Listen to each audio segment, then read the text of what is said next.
Hello friends, welcome back to my channel, welcome to my new other video. তো আজকের intro দিচ্ছি আমাদের বাড়ির ছোট্ট একটা গার্ডেন নিয়ে। আশা করি তোমাদের ভালো লাগবে। তো দেখতে পাচ্ছ এখানে বিশাল আয়োজন। কেন? কারণ আমাদের বাড়িতে আছে ঠাকুর ভোগের অনুষ্ঠান, সেই কারণে এখানে কিন্তু প্রচুর শাকসবজি নিয়ে আসা হয়েছে। আর আমি ভিডিওটা শুরু করেছি আগের দিন রাত্রিবেলা থেকে।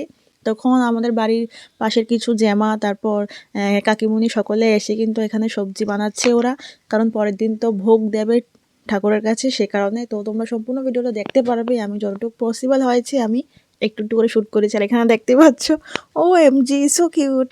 এখানে আমার ভাইয়ের ছেলেটা চলে এসছে, আর আমাদের বাড়িতে কিছু বাসনপত্র ভাড়া করে নিয়ে আসা হয়েছে। তো এত বড় কড়াই দেখে ওখানে কি করছে, মটরশুঁটি যে আছে মটরশুঁটিগুলি ও এখানে রান্না করছে। ও বলছে আমি রান্না করছি, পি তুমি খাবে। তো এখানে দেখতে পাচ্ছ এটা সকালের পার্ট। সকালে এখানে সব কিছু যা যা আয়োজন আছে সব কিছু এখানে নিয়ে চলে আসা হয়েছে। আর দেখতেই পাচ্ছ যেটা হলো মোস্ট অ্যাওয়ার্ডেড পার্ট, এখানে কিন্তু আমাদের মানে মা গোসাই চলে এসছে। তো উনি একটা বড় একটা কি বলবো ওটাকে, কুমোর মানে ভাঙতে হয়, তারপর ওটা সব সবজির মধ্যে দেওয়া হয় আর কি, এটাই নাকি রোজ। তো এখানে কিন্তু প্রায় মানে হাফ কাজ হয়ে গেছে। আর এখন উনি ওনার যে সেবায় যা যা লাগবে প্রসাদ উনি নিজে কিন্তু রান্না করবেন।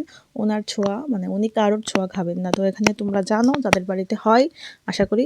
তো দেখতেই পাচ্ছ এখানে উনি ঠাকুর করে পুজো দিচ্ছে। এখানে রান্না হচ্ছে দুই পার্টে, উনি ওনাদের জন্য রান্না করছেন যারা মা গোসাই আছেন, আর এখানে কিন্তু মানে সকলের জন্য রান্না হচ্ছে। তারপর কিছুক্ষণের মধ্যেই ইনি হলেন আমাদের মা গোসাই, যিনি নিজে হাতে কিন্তু রান্না করেছেন ভোগের জন্যে, যেটাকে বলা হয় সেবার জন্যে। তো উনি এখন নিয়ে আসছেন আর সবাই দাঁড়িয়ে গেছেন। তো উনি হলো গিয়ে মেইন মানে মা গোসাই যিনি, তো উনি কিন্তু কারোর ছোঁয়া খান না। তো উনি সবগুলি ভোগ একের পর এক করে আমাদের ঠাকুর ঘরে এনে রাখছেন। তো এখন হবে কীর্তন। তো অনেকক্ষণ ধরে প্রায় ঘন্টাখানেক ধরে চলবে কীর্তন। আমি কীর্তনের কিছু ক্লিপ নিয়েছি, তোমার সাথে অবশ্যই শেয়ার করব, don't miss the end. So দেখতেই পাচ্ছ এখানে আস্তে আস্তে করে লোকজন আসা শুরু করছে। তো যেহেতু আমাদের বারান্দার মধ্যে সবাই বসে গেছে, দ্যাটস ওয়াই এখানে কোনো স্পেস নেই। আমাদের যে উঠোন আছে ওখানে কিন্তু সকলের বসার জন্য জায়গা করা হয়েছে। তো এখানে রান্না হচ্ছে।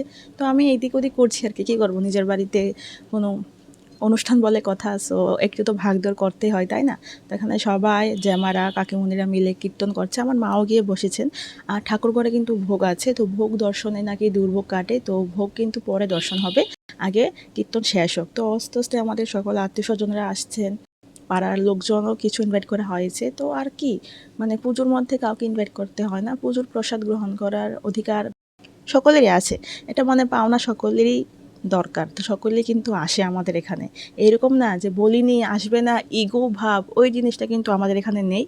সো এখন কীর্তন হচ্ছে, তো আমি এদিক ওদিক ভাগছি। তো এখন মা সকলের উপর ফুল ছিটিয়ে দিচ্ছে। কীর্তনের শেষে এই পর্যায়টা নাকি আছে যে ফুল ছিটিয়ে দিতে হয়। তো যাই হোক, তাই আর কি, খুব মজা হলো দেখতে দেখতে। এখন দুপুর হয়ে গেল, কিছুক্ষণ পর ভোগ দর্শন হবে। এখানে দেখতে পাচ্ছ সবাই প্রসাদের জন্য বসে পড়েছে। তো এটা ছিল আজকের ভিডিও, আশা করি ভালো লেগেছে। Bye and take care guys, see you soon.